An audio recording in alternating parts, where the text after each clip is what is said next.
Hello mga chang! Wow, bangus steak for today's video. Gusto mo ba yan? Diba ang sarap? At ito nga kung paano ko siya ginawa.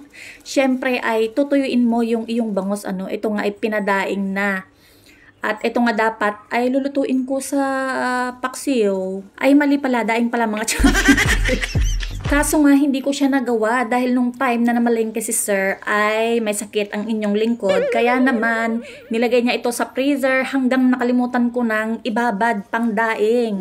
At nung maghahanap nga ako ng aking lulutuin ay nakita ko itong bangus. At naisipan ko ngang lutuin naman to ng hindi paksiw, hindi pritong plain lang, ganyan. Kaya naman, gagawin nating espesyal. Wow! Ibabangus steak nga natin siya, At una nga ay syempre, nilagyan ko lang yung ating isda pala, nang pinaghalo ko na yon yung asin, konting magic sarap, paminta, ganun. Tapos nga ay, syempre, yun yung ipinangbudbud ko sa aking bangus, nakita nyo naman.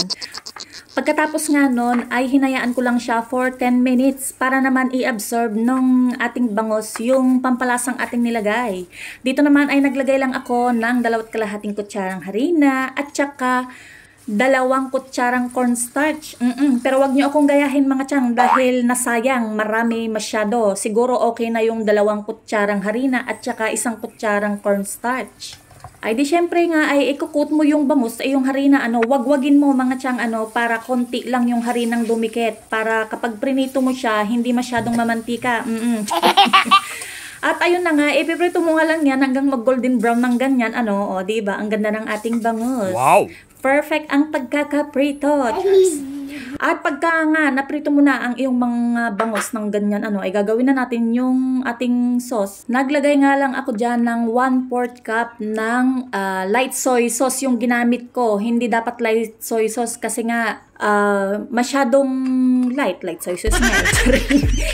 Hindi, mas maganda yung normal na soy sauce ang gamitin nyo para naman bumalanse sa lemon at saka sa sugar na ating inilagay. Kaya ako dyan ay nagdagdag ako talaga ng normal na soy sauce kasi nga medyo hindi ko nakuha yung lasang gusto ko. At bago ko nilagay yan dyan, abay, tikman nyo muna kung okay na sa inyo yung lasa kasi iba-iba naman tayo ng panglasa. Nagamit ko dyan yung buong lemon. At pagkatapos nga nyan ay syempre babalik-balik ka rin mo lang yang iyong bangus. Abay, lambingan mo gaya ng paglambing nyo sa mga asawa, jowa nyo, ganyan kapag may gusto ko yung ipabili. Hindi, joke lang. Para hindi madurog ang iyong bangus hanggang sa maluto nga siya ng ganito, diba? Medyo malapot-lapot na yung sauce. Saka natin ilalagay yung ating sibuyas naman. At pagkalagay nga ng iyong sibuyas, ay di syempre, hahalu-haluin mo yan, para naman humalo sa iyong sibuyas yung sauce ng iyong bangus steak. Medyo mukha lang marami yung ating sibuyas pero kapag medyo naluto yan ay hindi na, maliban sa mahilig talaga kami sa sibuyas. At hindi nga nagtagal ay luto na ang ating bangus steak. Kainan na!